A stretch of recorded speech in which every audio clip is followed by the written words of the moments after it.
Okay, so hopefully you all first watched the Loom video where I talk a little bit about value.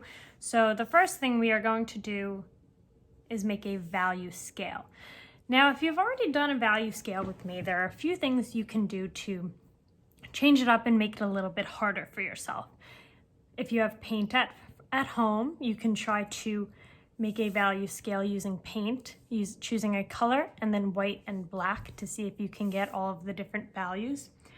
Or you can try to experiment using color pencils and layering different colors, maybe a green color pencil, and then you're going to layer other darker colors over it or layer with lighter colors over it. So there are things you can do to challenge yourself if you've made a value scale before.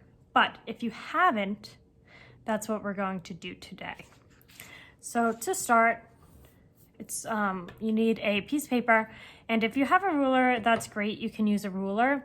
If you don't, you can use something like a book or anything you have laying around that can give you a straight edge.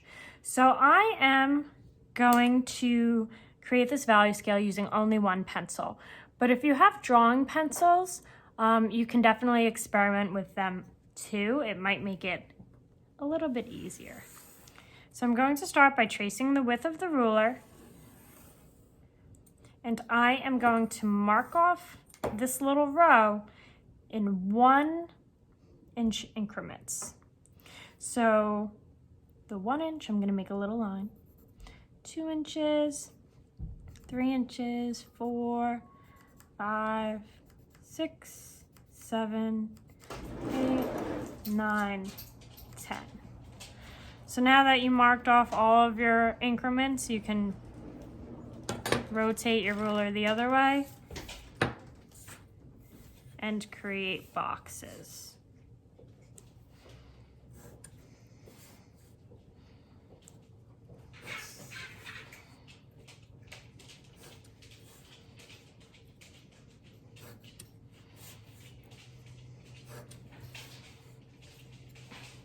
So this is a nice way to just make sure all of your boxes are the same size, so your value scale usually really sticks out. So my paper was a little long, and I have 1, 2, 3, 4, 5, 6, 7, 8, 9, 10, 11 boxes. I'm not going to use 11 boxes, so I am going to get rid of the 2 on the end. Okay, so now I have 1, 2, 3, 4, 5, 6, 7, 8, 9 boxes. So it's up to you whether you want to start with your lighter values or your darker values. I'm going to make sure my pencil is nice and sharp. And I am going to start with my lighter values. So this is the tricky part, is you need to alternate the pressure you're using with your hand from box to box. So I'm barely putting any pressure, and I'm also using the side of my pencil.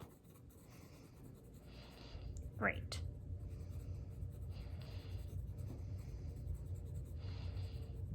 You want to fill in the whole box. You might not even really be able to see that on the camera. For my second box, I'm going to go just a little bit harder. My pencil is still very, very light on the paper. And there is a small difference, but I can see that my second box is slightly darker than my first box.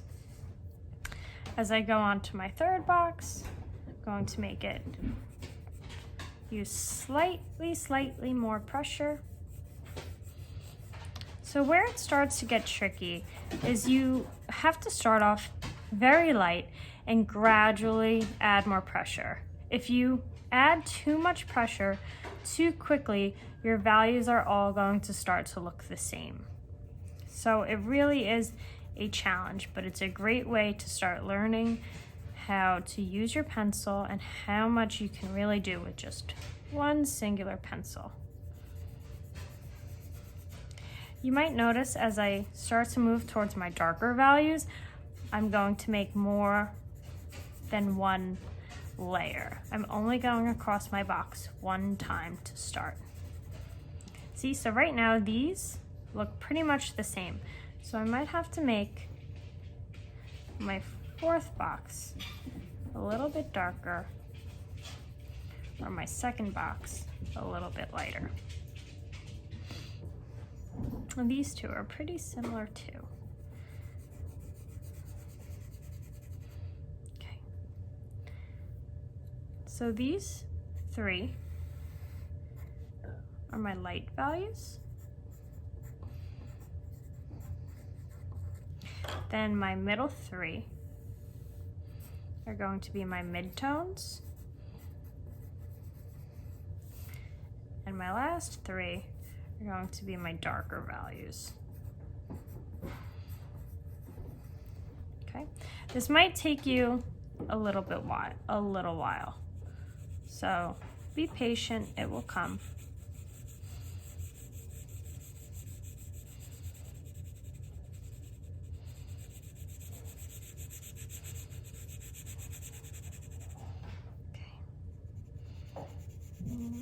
Darker.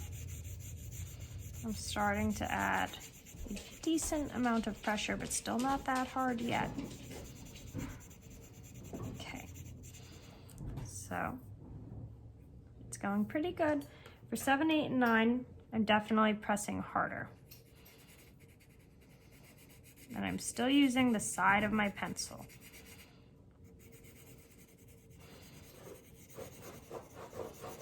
A lot of the times when we draw, we're drawing like this, or we're adding value with our pencil straight up and down. It's very, very helpful if you start playing around with the idea of using the side of your pencil. You can cover more area at a faster pace, and it's not going to dig into your paper. Like if you're drawing really, really, really hard and then you try to erase that, it's going to leave a mark on your paper. If you use the side, you're not going to get that mark.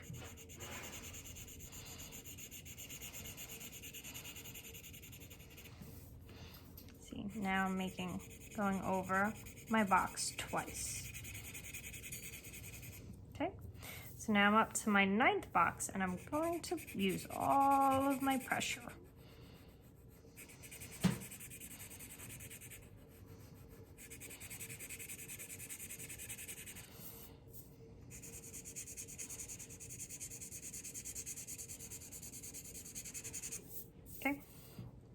So that came out pretty good. I can see a big difference from 7 and 8, and 6 and 7 kind of look the same. So I might make my 7 slightly darker.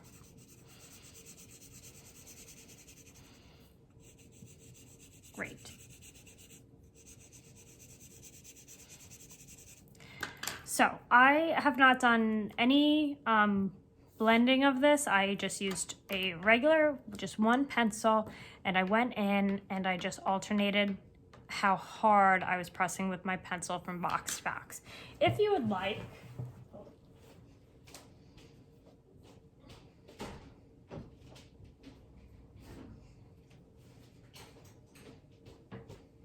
you can grab a tissue like I just did and go over your boxes if you want them to look very smooth. So now I am blending the graphite on my paper. I'm not doing this hard at all. I'm doing this very lightly. So it's up to you if you like a smoother look or not. You can choose to use the tissue. You want to make sure if you go over it with the tissue that you're going from lightest to darkest, or else it's going to smudge it this way. Okay, so good luck. And this is how you make a value scale. Please email me if you have any questions. For our next class, we will be adding value to a cube.